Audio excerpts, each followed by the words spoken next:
Isang kagimbal-gimbal na pagganap ang dapat asahan ng mga manonood sa new gen multimedia star na si Shania Gomez, na bibida sa papalapit na bagong I-1TFC horror original na The Gatekeeper ngayong October. Mula sa direksyon ni Matthew at Dian Rosen ng award-winning biopic na Quezon Game, hatid ng The Gatekeeper ang katakot-takot na kababalaghan. Gagampanan ni Shania ang karakter nitong si Sita, isang antique dealer na magiging tulay ng kadiliman sa mundong kinagagalawan niya ng madatnan niya ang lumang aparador na nagsisilbing lagusan pala papuntang impyerno.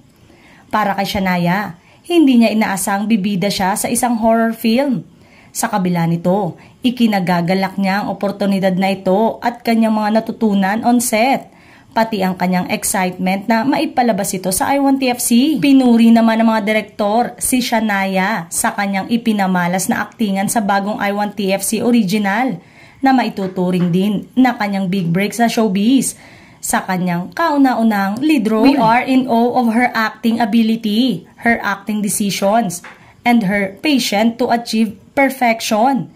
She brings something special to the character of Sita, making it very believable and will resonate with audiences. Ika ni Direk Matthew. Bago bumida sa The Gatekeeper, nakilala siya bilang contestant sa debut season ng Idol Philippines at naging celebrity housemate sa Pinoy Big Brother Community Season 10. Ipinamalas na rin ni Shania ang kanyang talento sa pag-arte matapos ang kanyang mga pagganap sa mga seryeng FPJ Batang Quiapo, Can't Buy Me Love at I-1TFC original He's Into Her, theatrical play na the 25 annual Putnam Country Spelling Bee, at sa all-time highest grossing Filipino film na Rewind bilang music artist.